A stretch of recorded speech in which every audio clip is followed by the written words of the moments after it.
Shalom and welcome to Hebrew Gospel Pearls, episode 24. Today we will talk about the verse I've been waiting the entire series to get to, Matthew 5:17. Oh boy, we're just going to let you do your thing, Nehemiah. I'm so excited about this one. Yes.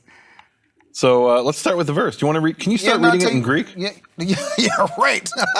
Well, I mean, your English translation of the Greek. Yes, absolutely. Here we go. 5:17. Hold on. Is the NASB? Yes. Here it is, 5:17. Do not think that I came to abolish the law or the prophets. I did not come to abolish, but to fulfill. Wow.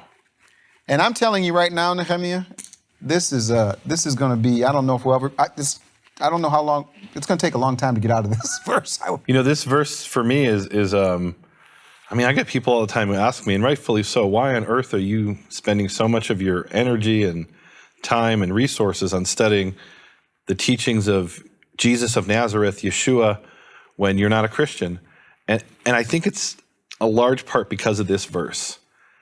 I grew up with the idea that Jesus, the Jesus of Christianity, and growing up Jewish, I was taught that yes, the Christians, they believe in Jesus, and he abolished the Torah.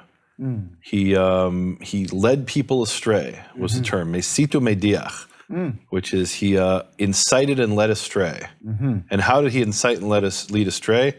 He told the people, you don't have to keep the Torah anymore. The Torah has been done away with. And years later, when I was a young adult and I was having a conversation with a Christian gentleman, and he was keeping the Torah, and he asked, well, how can you keep the Torah? And he read me this verse. I got to say, Keith, it was like somebody took a book and smacked me in the face with it. Really? So I'm like, that can't be in the New Testament.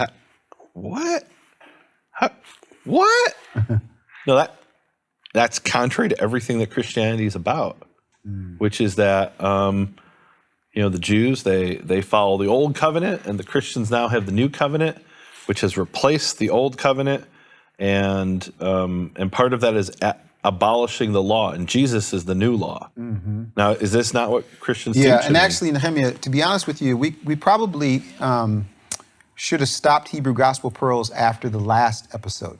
No. If we would have stopped after the last episode and shook hands and said, hey, this is great, we had a great time, we have 25 public and 25 plus episodes.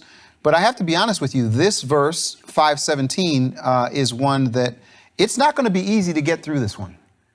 It's not going to be easy to get through this one without having to address something for years you said you would never address. What's that? And what's that? I don't know what. You said you don't do theology. Okay.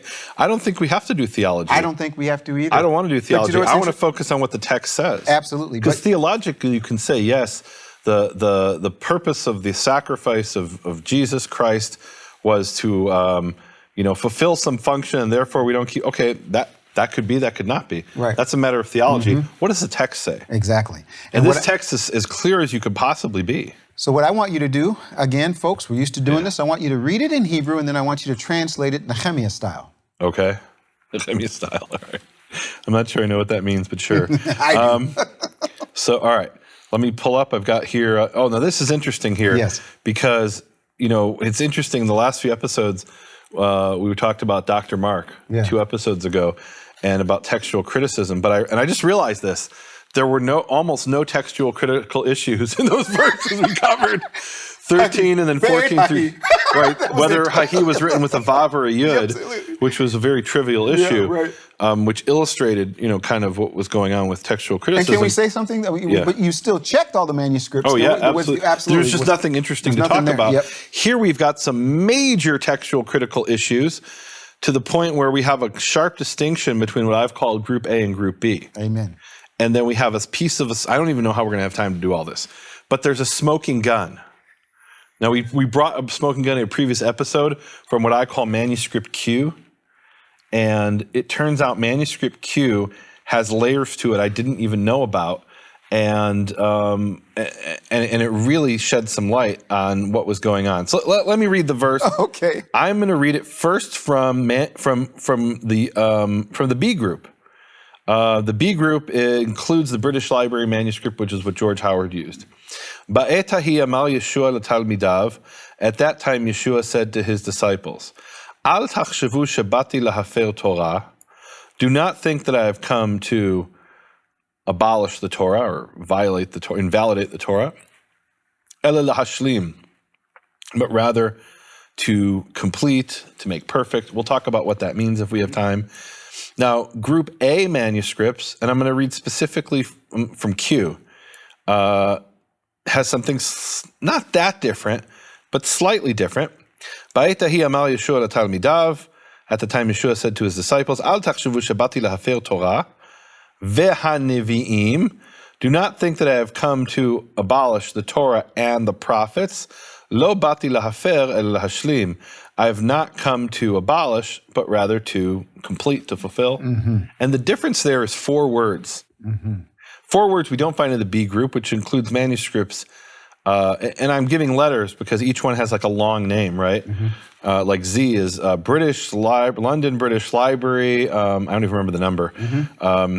And so I was calling it manuscript Z. So the manuscripts that don't have the 4 words and the prophets I did not come to abolish are Z, C, N, T, V, E, F. Let's see. And then what I would call gamma, B, L, and R. So there's 11 manuscripts that have the verse, but don't have those 4 words. Right. I want to look at manuscript Q because it turns out Q is the key to this entire mystery of these 4. And this is a text critical problem, right?